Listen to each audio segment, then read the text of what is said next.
To have faith in God is not a stagnant state, it's a journey. As believers, we should grow in our knowledge of God and His Word. Walk with Alan Cutting and many other believers as we walk the believer's journey. Aloha, and welcome again to the Believer's Journey. I want to thank everyone for joining us today. I want to thank all of you who watch our program, who share it, who comment, who write me emails.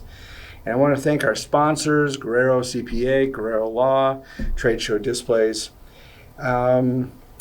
Today we have a pretty neat program. It's what we do every quarter. It's called Bible Questions on the Fly, and this is our 19th Bible Questions on the Fly. And today I have one of my favorite people is Angela Montez. She's come back. Thank you, Alan. It's nice to see you again, and I always enjoy spending time with you and moderating when I can. Oh yeah, So you give me a hard time with the questions and answers.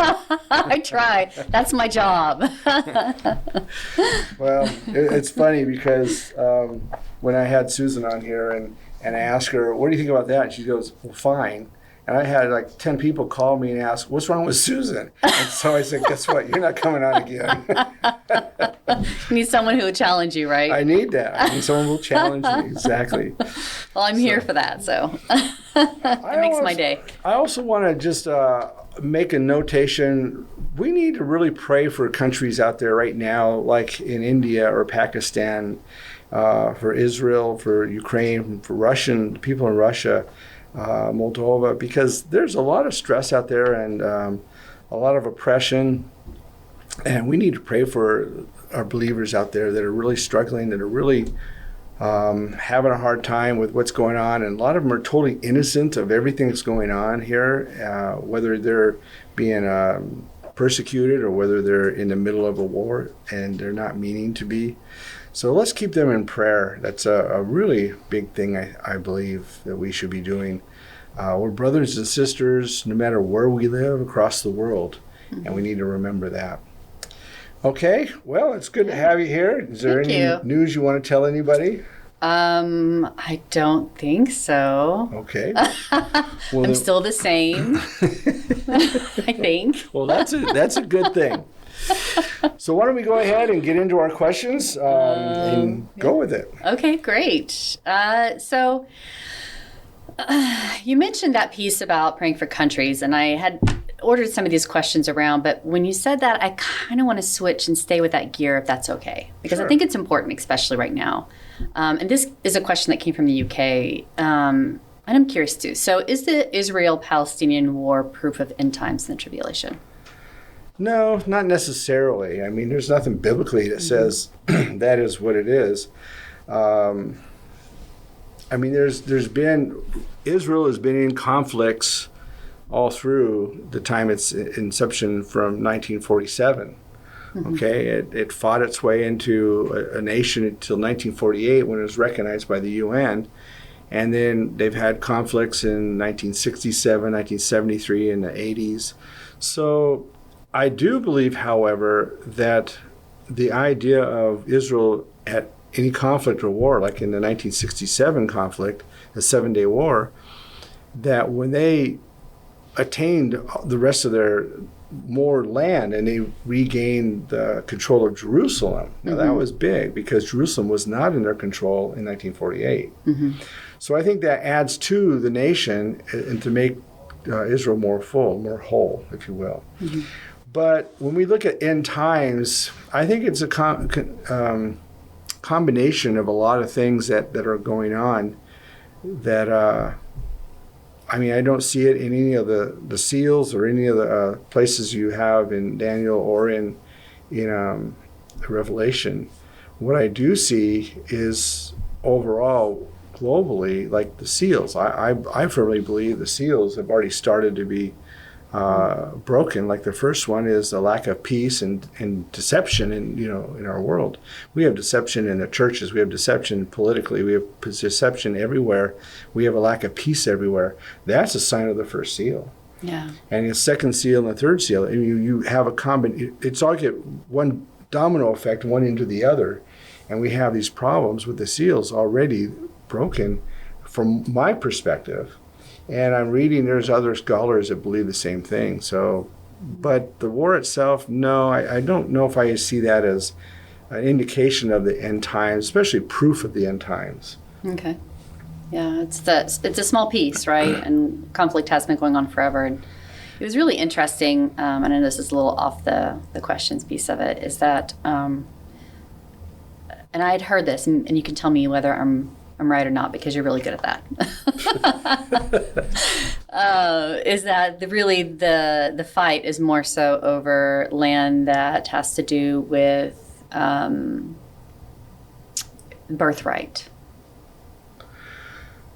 Well, according to the Palestinians, yes. But however, the interesting thing is, and I don't know how many people know how it works, but all of it's Israel. And Israel's given the Palestinians this piece of land, and they don't even govern it. They don't even monitor it. They let the Palestinians be. Mm-hmm. The problem is they have this terrorist group in there, Hamas, who's infiltrated themselves in that area, and every so often, about once a week or twice a week or so, they're setting off rockets and things into Israel and killing people. Mm-hmm. And Israel's put up with it for week after week, month after month, year after year.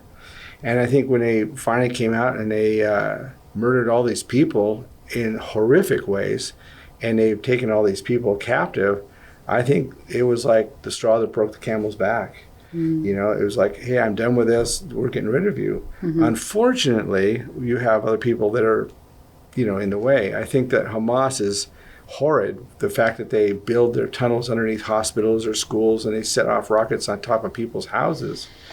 That's terrible, because then innocent people are going to be getting hurt and mm-hmm. killed. And, not much you can say about that, but, yeah. It is a terrible thing. Yeah, it's definitely hard.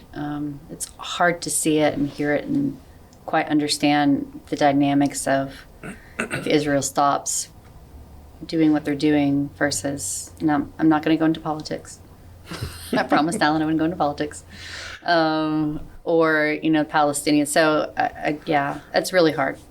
But I appreciate you answering that question for me. Kind of on that same vein, someone had also asked a question. And maybe it's because there's a lot of conflict right now, too. The war with Ukraine and Palestine, is that a judgment from God? Well, people want to do that all the time. That if we have a hurricane or if we have a tornado or, a bomb hits somewhere, that, it was God's judgment. Mm-hmm. And that's a bunch of crap, a bunch of garbage. Because... think of it. God put us in dominion over the earth, and we've created this stuff. We've created the sin-filled world that we live in by handing everything over to Lucifer, and it's been terrible. So we do it to ourselves. God is not doing this to us. And I think that when we have things happen, whether it be a war, whether it be an earthquake, or whatever it's going to be, these are not God's doing. Mm-hmm. And I think that many people out there who don't want to follow God because they think that he's terrible because he has earthquakes or he lets people kill people.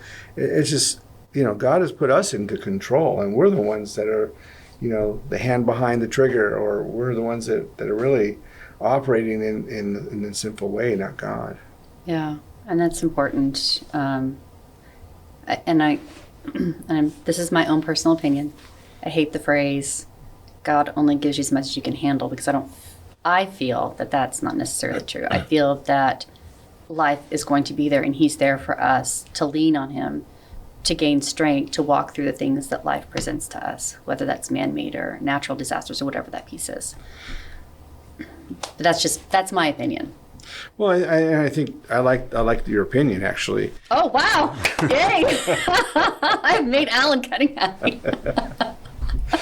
The scripture, it doesn't say that. It says that he won't tempt us more than we can handle. It doesn't say that he won't give us more than we can handle. There's a difference there. There's a difference in the idea. I think, one of the problems we have as human type people, we get hurt. Something happens bad. I mean, believe me, I tell my wife this now. I says, I'm not going to die of old age. I'm going to die because I fall down or hurt myself somehow. And I get, that's just the way it is with me.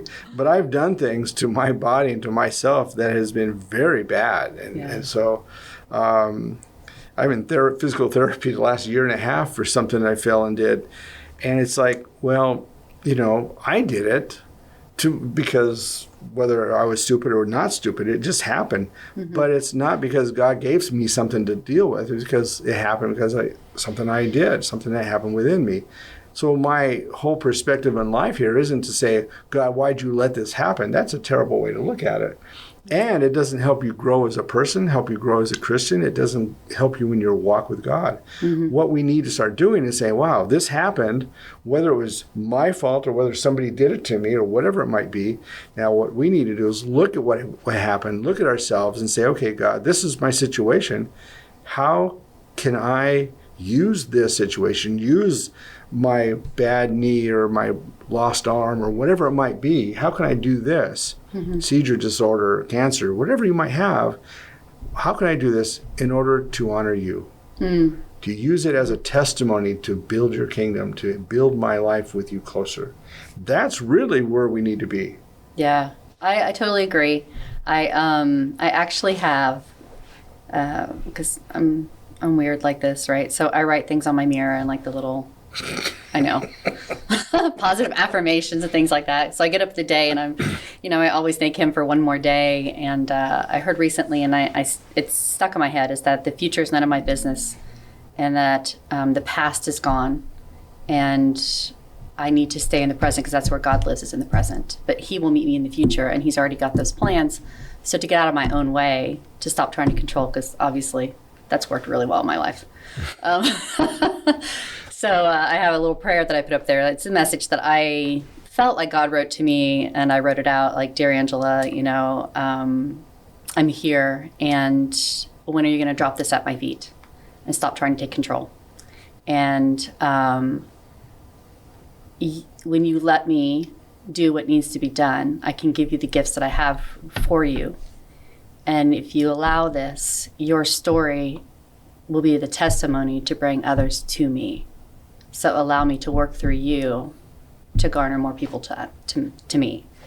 So that helps me every morning, like to think like, okay, Angela, stop worrying about tomorrow. Stop, jumping into the future, and future tripping is what we call it, or dwelling on the past mistakes that you've made, and just live here today in this present. Be grateful for where you are, and let him handle it and give everything over, because it's so much better than I could ever even imagine. Yeah.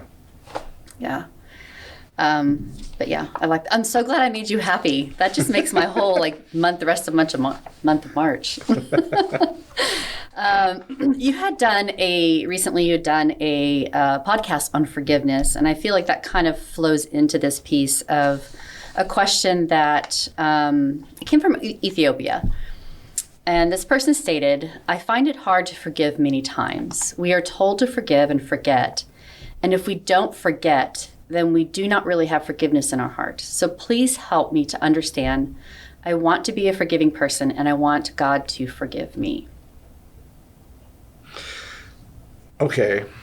So I seem to have gotten a lot of response on this unforgiveness piece I did. Mm-hmm.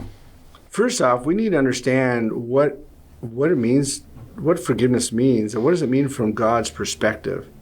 So in the Old Testament, and I think this is what people get this, it says that God will take our sin and send it from the left as far as east is from the west, and he will remember it no more.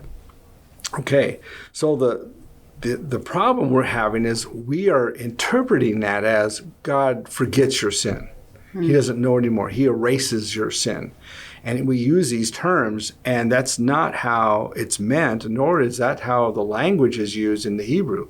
It basically means that God doesn't count it against you anymore, is what it really means. So he takes it from the east to the west and remembers it no more, as if he doesn't hold it against you any longer. Mm. So that's really the point. It's impossible to say, I'm going to forgive and then forget everything you did. It's impossible. We don't have that capability. And I think that these people that teach that you have to forget, I got to be careful what I say. I'm in You're one going of to those, find yourself with a lot more emails, Alan. I'm in one of those moods. That's the problem. Did I provoke you? Am I poking you today? I'm looking at my producer, and he's ready to laugh. I can tell. He knows. But the thing is that, we need to be careful what we teach. And when God forgives us, he remembers our sin no more. When we forgive somebody else, we're basically saying to them that I don't hold you accountable any longer. That's so very important that we understand that. So when God doesn't hold us accountable because we made Jesus Lord of our life, and he doesn't hold us accountable for our sinning at that point, then we need to understand that's what we need to do, because that's what Jesus said. It's the Lord's Prayer, and right after the Lord's Prayer, because he said, forgive others a debt as I forgive. And he goes on and says, you need to forgive others what is done to you, or the Father in heaven will not forgive you. Mm-hmm. So that's where we need to look at that. And this is where this is coming from, I'm sure. When we forgive, we have to understand we are human beings with the capability of remembering. Ask my wife. Every day, Susan, every day. She's going to kill me for this. But really, we remember. And, it's like we get in these arguments, people get in these arguments, and then, I forgive you. Then, 5 weeks later, they get an argument, and they'll go, remember when after you've forgiven, you've brought it back up. Well, see, now you've brought it back to hold it accountable again. Yeah. And so once you say you forgive, you've got to remember you're not holding that accountable, and you've got to stop it. The only problem I have is when somebody does something and they say, I'm sorry, and you want to forgive them, and they do it again and again and again. Mm-hmm. And then that's a place where there's a whole different problem, a whole different set of issues. But don't think just because you can't forget something that you're not forgiving somebody. That's bad theology, it's bad teaching, it's not biblical. Mm-hmm. The whole thing is that you don't hold somebody accountable for what they've done to you. And that, when you get to that point, that's good enough. Because you also want to learn when somebody's done something to you, okay, you don't hold them accountable, but it's good to remember what they did so that you become wiser in how to deal with certain things, or how not to let people do some of the same things to you. Right, setting healthy boundaries. Yeah. That's okay, right? Right. To guard your heart. Exactly. And I think that's really important as we understand these things. So it's a matter of growth as a person. It's growth it's maturing. And it's loving to do this. Another thing, too, real quick, to be forgiving, I believe, is one of God's attributes. So God is holy, and he's love, and we look at the Spirit, the fruit of the Spirit, and we see all these areas in here, and we see forgiveness. And forgiveness is like a part of love.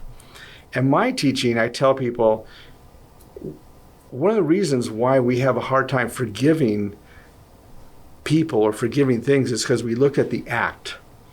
I have a hard time forgiving this act or what this person did or this here and there, or it's because of the certain person that's doing it. Mm-hmm. And we struggle with this because we're not looking at it biblically. Biblically, the Bible teaches that we need to become like God. We need to become like Jesus. God says, I am holy, therefore be holy. Peter says the same thing, be holy for God is holy. And we need to become like Jesus. So we become like that. Well, if Jesus is love, if God is love, and all these attributes, then we are not just to do loving things or do forgiving things, but we're to become forgiveness. Mm. Because Jesus is forgiveness, we become forgiveness. That way, in order to forgive, it's like second nature. It's like breathing air. Or like in my case, eating ice cream. It's just something that you do naturally. Mm-hmm. And I think once you understand that and take on the whole area of the attributes of God so that you become more like him, those things that becomes part of you. Mm-hmm. And that's where I think we can conquer the idea of unforgiveness to become forgiveness. I like that. I like that a lot, actually. See, you said something that I really like, Alan. I teach this in my classes. So there's a question that kind of touches that base too. And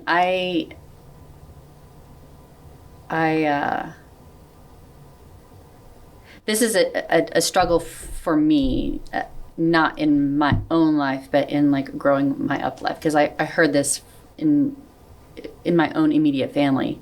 So this is actually from the USA. My issue is complicated. I am in a marriage that is abusive in different ways. So my husband hits me and does other things. He apologizes many times, and I forgive him every time, but then does it again and again. My friends tell me to divorce him, but the Bible says to only divorce for adultery. Also, I feel that if I divorce him, then I'm not forgiving him. After I've watched your video on forgiveness, I became even more concerned about not forgiving him. If I stay with him, I am afraid I may be seriously hurt. But if I divorce him, will I be living with unforgiveness and fear God will not forgive me? Nobody seems to have the right answer that feels right in my heart. And do you have any help or encouragement for me? So I feel like I wanted to just state that because of what you said about when there's a pattern with that piece of it, and you're not forgiving, you're forgiving the person, but also in setting the healthy boundaries and protecting yourself as well. Because God does tell us to guard our heart. Yeah. Right. So I just would love to hear your take on this, because I think it's really important. I think this is an issue that many women, not many, some women, especially who've brought up very Christian or very told this piece of it. I think they struggle with this. So I'd just like to hear your perspective. Well, and there's a multitude of issues in this question. So let's hit the divorce one first. Okay. So it says that Jesus said in Matthew that, the only reason for divorce would be adultery. Now, mind you, adultery is not just a one-time fling, hey, I'm sorry, and doesn't do it again. It's the pattern of not stopping, okay? However, Paul says some things in 1 Corinthians 7 about, if you're in it with an unbelieving spouse and they want to leave, let them leave and you're not held, bound to them. Or if there's a unbelieving spouse that wants to stay, then you need to let them stay. So there seems like there's more issues here. I believe that abandonment is an issue of relationships. And I don't know, other than the hitting of this relationship here, what other abuses there are. I am familiar with people who have been in abusive relationships by talking to them and marrying one. Not who she's abusive, but she's been abused. So I think that it's really a hard issue. I do believe that if somebody is being hurt, physically hurt, and they're in that relationship, that I'm not going to tell them right off the bat, go divorce that person. That's just something I won't do. But I will tell them you need to get away from that situation. Mm-hmm. And there are, at least if this is from the USA, there are places almost everywhere where you have women's shelters, shelters that'll take you, and if you have children too, to protect you from that abuse. Now, I also believe that there's always hope in marriages. So, for example, if you haven't left this person, and there's, like you were indicating, there's a lot of people out there that are in the same boat. Mm-hmm. They don't leave because they hope things will get better, or they're afraid to leave, or they've been threatened that if they leave, they'll kill them. All kinds of things have been, this situation. It is a very hard issue. Mm-hmm. But I think that there can be hope. If, for example, if you were to leave and get to a place of safety and get well, and you can find a place where you can maybe counsel with yourself, and then also with your husband or spouse. I mean, if it's the opposite way, I can't see a wife beating up a husband. They do. It may happen. It does happen. So then I think that if the husband is willing to do counseling and actually work on a change to become more like Jesus, I think there's hope for the relationship and a hope for miracles. Now, if the husband doesn't want to make any changes, may not want to go to counseling, or will continue to be abusive, well then, I think that's a whole different step in a different direction, and it could be divorce. But I think also that people who I've counseled a couple times with this, where a couple would separate, and I would tell them to go to counseling. Don't even date. Even though you're married, don't even date until you've come to a place in your life where you feel safe, and he seems safe, and you can go out and you date for a while. And it seems kind of funny that you're married but you're not together, but you're dating. But that's important. I think it's a really, really serious thing. Domestic violence is an epidemic in the United States. It's an epidemic, and I don't know about other countries, but I know it's bad in the United States. And I think that we need that kind of help, and we need that kind of guidance. Pastors that are telling wives, well, you're supposed to obey your husband, so if he's beating you, you need to stay with him. Well, shame on you, because that's just terrible. Because I know a girl, when I was younger, I was an associate pastor, I was young, and this girl was being beat by her husband. And finally, he hit her so bad that her eyeball came out. And she was holding it going to the emergency hospital. So it could be a detrimental thing. There's people who die, people become maimed. You hear now husbands shooting their wives, or wives shooting their husbands because of these things. So I think there's a place we can have safety, and I think God honors that. He honors seeking Him. He honors seeking to be like Jesus. And I think that's the key thing. We still need to think about what our lives are supposed to be. We don't want to live in fear, but we want to live in honoring of God and loving one another. So another thing too, in forgiveness, I raised my nephew, and my nephew came to live with me, and so his mother called and wanted him to come live back with him, and he didn't want to go. And he didn't want to go for a lot of good reasons.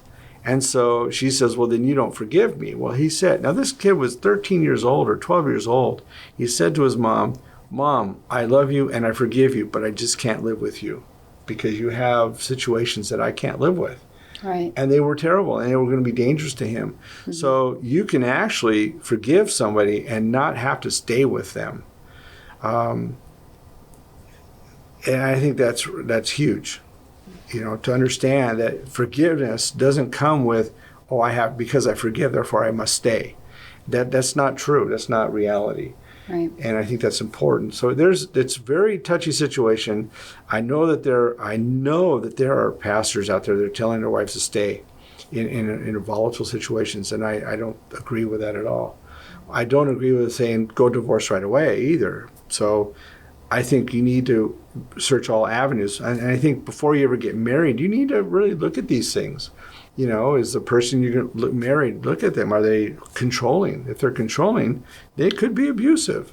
How do they treat their mother or their father? If they're treating them with disrespect, they're going to treat you with disrespect. A lot of these things we don't think about when we get married. So really the issue is, unfortunately, she's already in this issue, so you're in this issue now. But there's a lot of people going into marriage, and they got to look at that. How does this guy that I love, how does he treat his mother? How does this girl that I love treat her father? There's a big issue right there. Yeah. Before you even get married, are they controlling? If they're controlling now, guess what? It's not going to get better when you get married. It's just going to get worse. I know a situation where a guy was controlling, and then after 10 years, he became physically abusive. So, it happens. And I'm glad you said that, because domestic violence just isn't physical. It's also verbal, emotional. There can be sexual as well. So there's all that encompasses. And usually it starts with emotional, verbal before it ever gets to the physical piece of it, generally. And sexual is physical. It is, yeah. So I just think that was important that you said that piece of it too, because I don't know. Well, and sometimes I know that people have overstated what abuse is, well, he disagrees with me. Well, he raised his voice, therefore he's abusive, and for example, I speak loud. I talk loud normally. I grew up with 5 kids and, a dog and a mom and dad that yelled. And so we were all loud, This is what it is. So when I'm loud with my wife, she might say, "Oh, you're being abusive." How's that? Well, you're yelling at me. No, I'm not. I'm just loud. But then she'll yell at me. She goes, "Wait a minute. Whoa, you're yelling at me. And you call that abusive?" So you have to get it in perspective, and you have to be able to talk about that, and so that's just the way you need to get with each other and understand that. So, but you're right. There's a lot of verbal or emotional and other abuses that take part of it, but you have to weigh it. Is it really abuse? And another thing, you got to be careful who you tell. If you start, telling the world, then you're a gossip. So you want to be careful of what you do, how you do it, and you don't, you just want to be careful. Yeah, I think that's why it's important, like if you feel that way, to talk to a qualified professional about those pieces. Yeah. Because again, just from a perspective, I think domestic violence and relationships is complicated. And so for some people, men and women, sometimes controlling behaviors feel safe because they feel like they're being nurturing or they're taking care of them, right? And so it can be misconstrued depending on what that person's history is with their own parental relationships and examples that they were set out. So I think it's very complicated. But I appreciate you answering that question, because when that popped up, I was like, oh, I have to ask this one. Because we're on that forgiveness piece, and I think it's good that you address hey, this is where we're at, right? It doesn't mean forever or that you have to, but you also don't have to stand there. If this behavior persists, it's okay. And it's okay to forgive them, but you don't have to take them back into your life because it's too volatile and unsafe. Yeah. Yeah. So. And there are, and I have to say, there are miracles. Mm-hmm. What I don't recommend is that staying in a volatile situation, praying for a miracle while you're being beat. Mm-hmm. Potential dying. Yeah, potential of dying, exactly, or being maimed. You don't want to do that. I think there should be some kind of separation. You do need to have some kind of safety. Mm-hmm. Where you're at. Yeah. It's a very touchy situation. It's very big, and the church doesn't handle this very well. No, and it's not an easy answer. Yeah, I mean, if whoever's written this, because I don't know where you are, other than the U.S., could be here in San Antonio. I don't know. It could be in Hawaii, but it's good to have a good counselor to go to. I know in San Antonio, I know of somebody who's amazing in these relationship type things, and there's books. There are, if you can't get out. I mean, I know of a situation where a guy married a girl, and he didn't want him. He wouldn't let her call his parents, so he took the telephone out of the house. Oh wow! So that's kind of to me, it's a minor way of abusing, but it's definitely controlling somebody. Mm-hmm. And I think that it's just really unfortunately, we in the church world, we haven't really taken a good hold of tackling this problem. We kind of avoid it if possible, and we give stupid answers like, "Well, you're supposed to obey, so stay there and get hurt." I mean, or get molested or get raped or whatever it might be. Mm-hmm. And it's like, some of these guys just need to know their Bible better. Yeah. So that's a great question to segue. To bring us to a little more, this is another question that actually came from Cameroon, Africa. So what is the best and most accurate Bible? So this person had heard the King James Version is the best because the translation is word for word from the original language. And I remember growing up in church, and that was too. And it was the old King James, so I learned thy, thou, which helped me pass English in high school. Well, no, the King James Version isn't translated word for word, and there's not any Bible from the original language in anywhere in the world, any language that's translated word for word. It's impossible. If you happen to know how to speak more than one language, if you're multi-language, then you can't take one word of every single word in your alphabet or in your language and translate it to another one word in a different language. Not every word does that. Some words do. Mm-hmm. Not all of them do. I have taught this before. For example, in the word believe, we translate, let's say John 3:16, for God so loved the world that whoever believes in him shall not perish. Okay, he sent his son for that.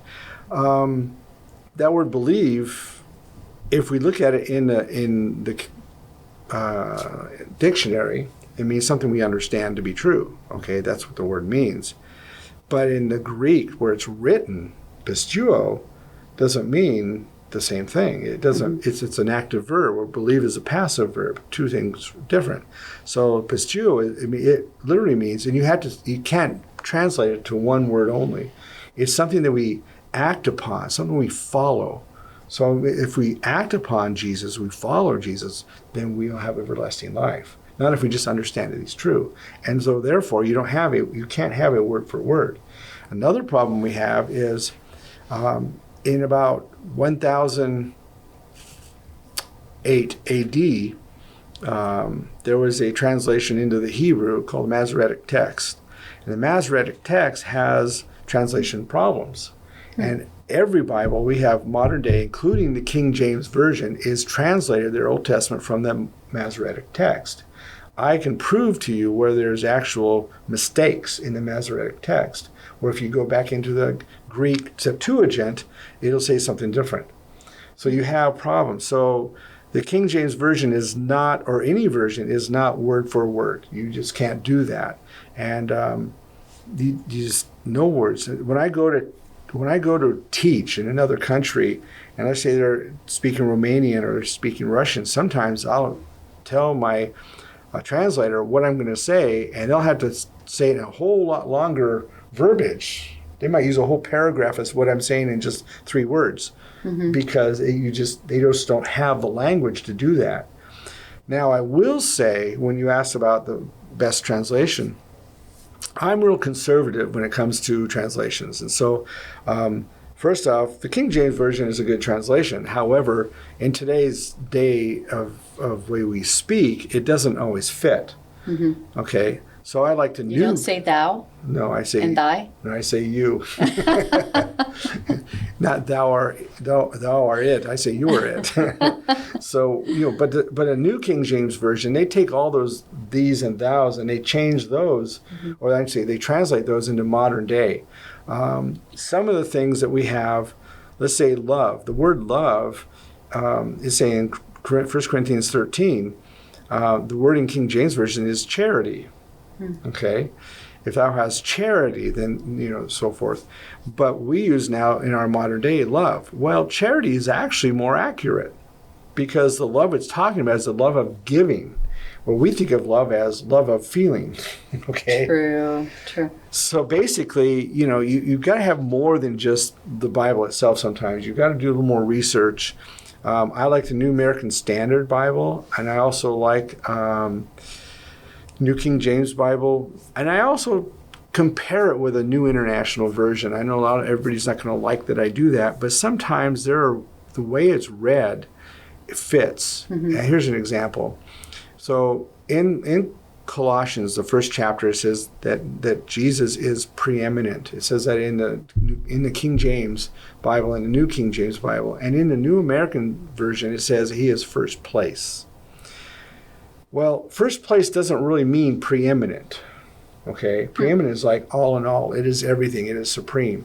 The New International Version uses the word supreme, which is better than first place, which is more accurate to preeminent. So sometimes comparing different versions, are really good. So those are the versions I like. Revised Standard Version is a decent version. So those are your good versions, translations to use. But understand that it's not the Bibles that are basically wrong. It's because our translations aren't always the best because of language changes. And sometimes you can't take a word like pisteuo and write out the 3 sentences that it means every time it's used in the book. For example, it's used 90 times in the book of John. Well, you can't write every word to its whole meaning of 3 or 4 sentences per word. You'd have a book you couldn't carry. I completely understand that. I've been learning Spanish. And so my poor friends are putting up with me who speak Spanish, and they're just like, I don't understand a word you're saying, Angela. Because it doesn't. So to try to translate it, right? So I understand what you're saying, Stu. Yeah, that would be 90 times in John. Wow. And it's 130 times in the whole New Testament. And then you have the same Hebrew. You have a Hebrew word with the same word in the Old Testament. So, it's a real big thing. Yeah. Well, if you have a love for languages, I guess it's really interesting. Well, one of my degrees is biblical literature, so you learn some of this stuff in that. And unfortunately, the common person in churches, we don't get that teaching. We would be nice to have better educated pastors who learn their languages so that they can actually help teach that while they're teaching their people to help them walk a better walk than always wondering, well, if I'm doing it right, what does the Bible say? And they don't really have the teaching to help them know what something means. Like, for example, the word witness.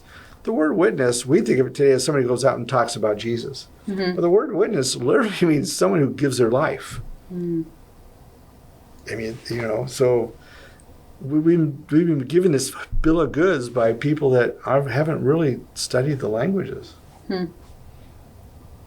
Wow. Thank you.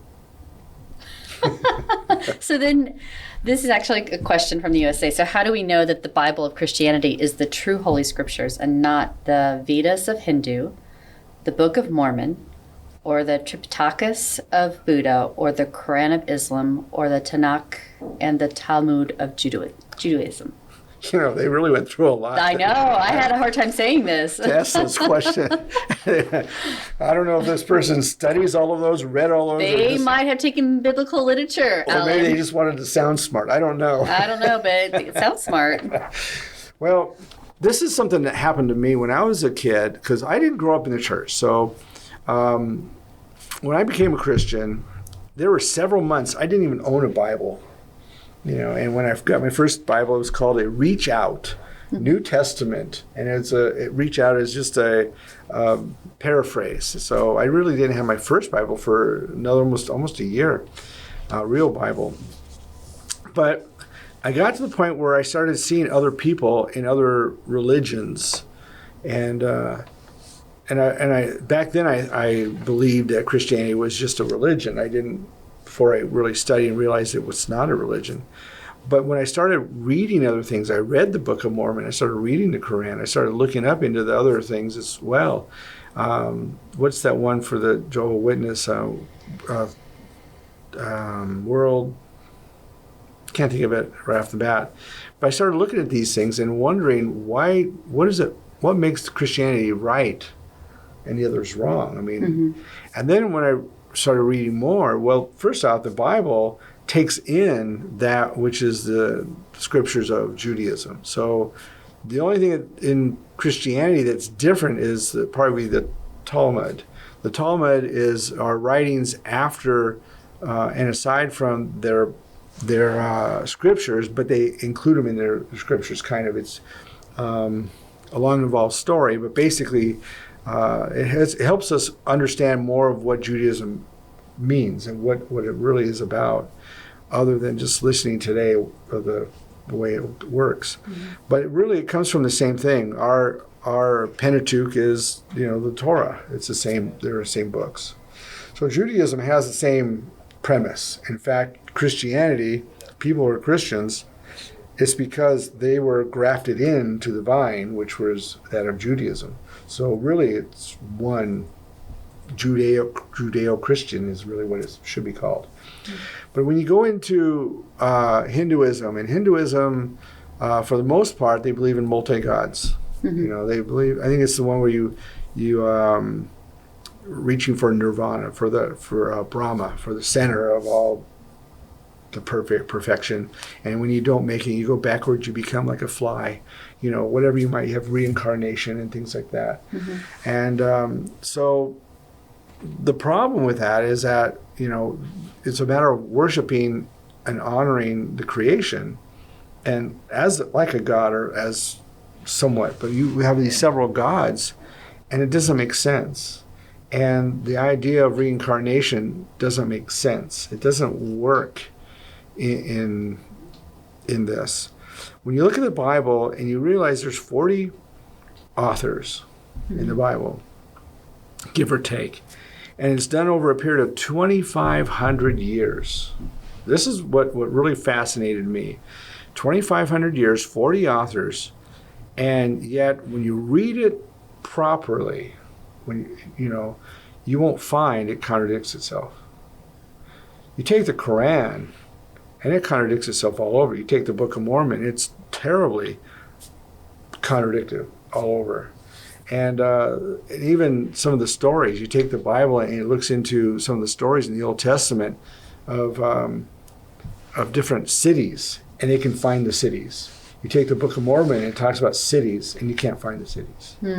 It talks about wars and things that happen in these cities in the Book of Mormon, and you can't find the pottery, you can't find any metal sources or like weapons, bones. It's just not there. So you find that the Book of Mormon is totally false because it can't prove itself archaeologically, but the Bible has proven itself. In fact, the more they go to try to prove it wrong, they're finding they're proving it right, because they're finding archaeologically, they're finding the things that they're trying to prove it wrong with.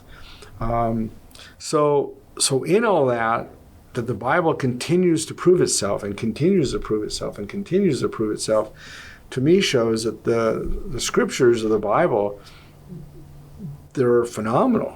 And when I can read something and I can go across the pages, several hundreds or 1,000 years and find that it didn't contradict itself somewhere else, that's pretty cool. But when I read the Quran, where it talks about love here, love the people here and convert them, well, if they don't convert, kill them, what is that about? There's contradiction there. The Quran actually brings in things from the Bible. They bring in like Abraham and Jesus and Mary and so forth. They bring that in. So when you read this and you find their writing, you wonder, how did they get their writing? Well, that's a whole history area of itself.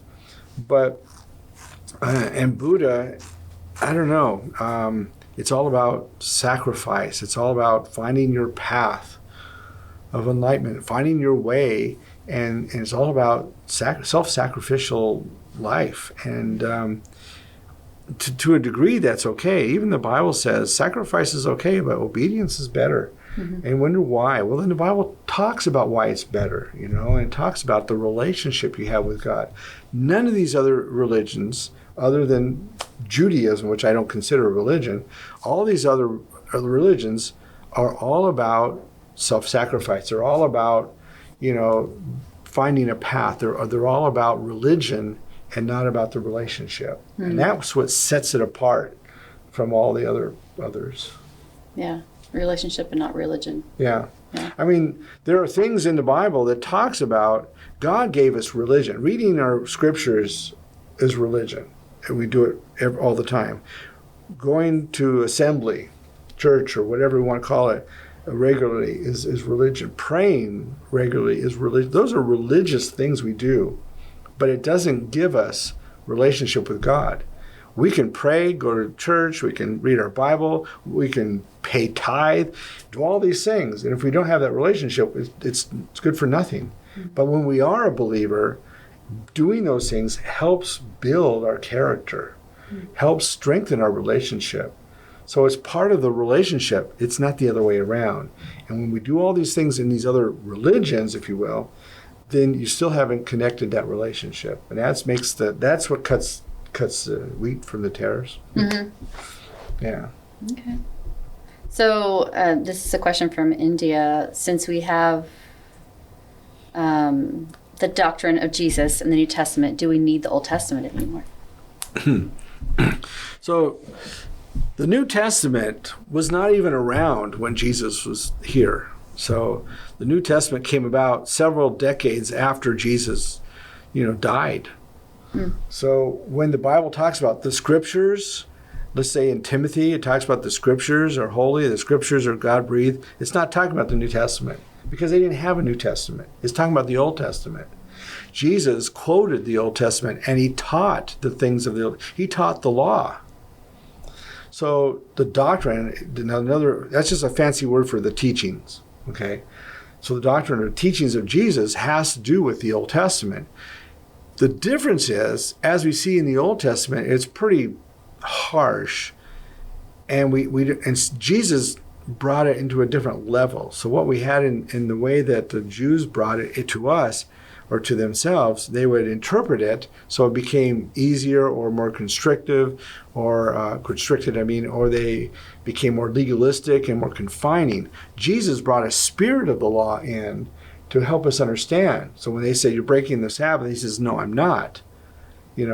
Well, you heal this person, or, well, hey, you take your ox out of the hole. I mean, what's the difference? And, he's trying to help us understand the law isn't like a bunch of rules. It's to help us live a moral life that gives us relationship with one another and with God. And Jesus helped us with that. And so his teachings brought us to understand the Old Testament. Now, the New Testament is all about the life of Jesus and helps us even more so with the teachings of Jesus. And even Paul's writing in the New Testament, like you have all his list, you shouldn't do this, can't live like this. Guess where that comes from? The Old Testament. I mean, come on, people. I don't think the New Testament is totally separate. Without the Old Testament, the New Testament would not make any sense at all. Because it's connected to the Old Testament. It draws from the Old Testament. It's quoted from the Old Testament. Its whole roots are in the Old Testament. So you have to have the Old Testament. You should never divide it. And that's where we learn grace. You think you learn grace in the New Testament? Read the Old Testament. God gives a lot of grace to those people. Believe you. It teaches a lot about stuff. And I think we're missing it when we divide that and we say, well, we don't need the Old Testament because it's part of what we learn. It's part of what God gave us to know him. It's actually where we learn what God said, you're my children, I am your father. Yeah. It's where we learn that God is doing us out of relationship. Yeah. It's interesting, too, because sometimes you find, like people will give out small Bibles and it's the New Testament only. So then if they're not, if they only get the New Testament, then they're getting the teachings of Jesus, but they're not getting the why behind it. Right. Really, right? There's a full base there that's missing that you really eventually need. It's okay to understand the New Testament to a degree, but the Old Testament is vital. It really is. It's part of the scriptures. The New Testament it didn't really start to be put together to about 180 AD. And it didn't become canonized until 320 or AD or something like that. So 4th century. So basically, it's very, important that we understand the Old Testament is within the roots of the New Testament. So this is a question from Moldova. So are the laws in the Old Testament useful to us today? Absolutely. What the laws teach, the problem with a lot of people when they say, the laws, we don't follow the laws, they haven't read the laws. And they haven't read why they have the laws. The laws were given to the people at the time, like the 10 Commandments also, were given to help the people understand what it was to have a relationship with God, honor God, serve God, and have a relationship with each other, to honor each other, to serve each other. Those are what the moral and the civil laws were all about. Now, the laws that have to do with ceremonial laws, Jesus took care of that on the cross. Okay, we don't need to worry about ceremonial laws pretty much at all. But the moral law and the civil law, otherwise we can say, it's okay to go murder. That was part of the law. It's okay to have adultery. That's part of the law.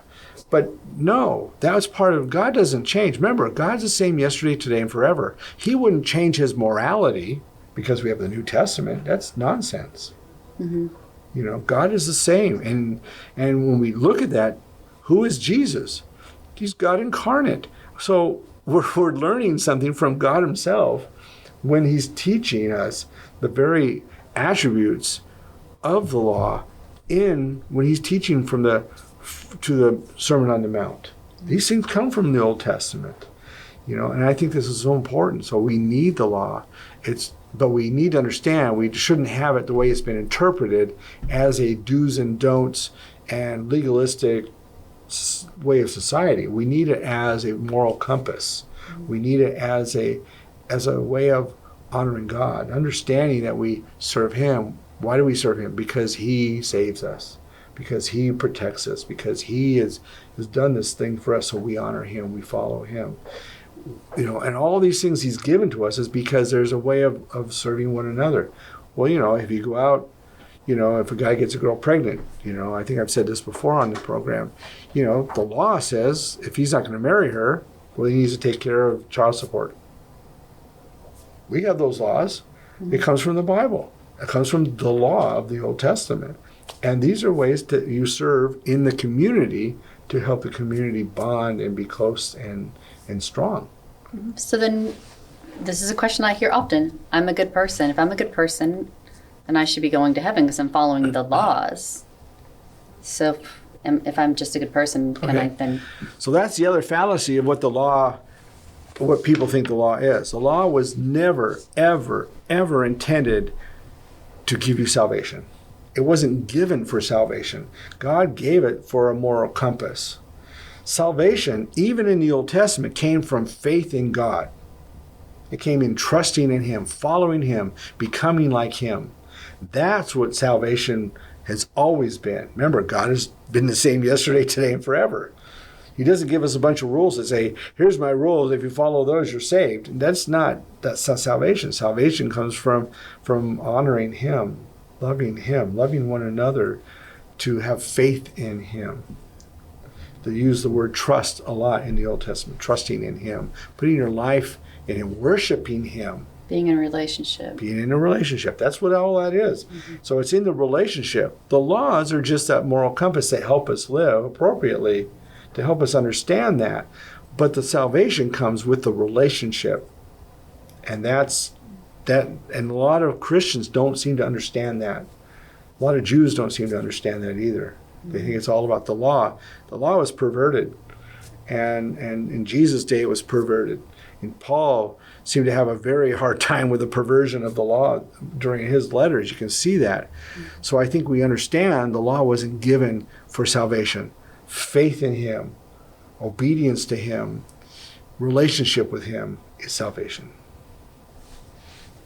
Thank you, Alan. This has been a really great session, and I really enjoy talking to you and picking your brain and provoking you to think outside the box.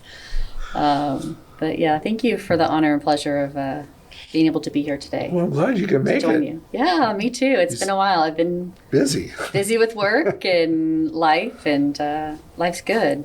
And, well, that's good. I'm so glad you came on the program. Yeah, me too. I really love interacting with you. Same here. And I have great admiration for you. Oh, well, I'm going to turn red and blush now. That's okay. You can. You deserve it. I'm not carrying any more boxes. Heavy boxes.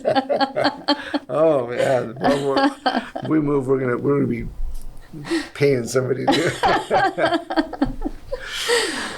Well, thank you for joining us. I hope you enjoyed this time, these questions and answers. If you have any questions of your own, or you want to comment on anything that was said, please write me. You have my email address. You have my YouTube notations, and some of you have my Messenger as well, and Facebook. And we'll be glad to get back with you. And anyway, you all have a wonderful day. You have a wonderful week. Aloha.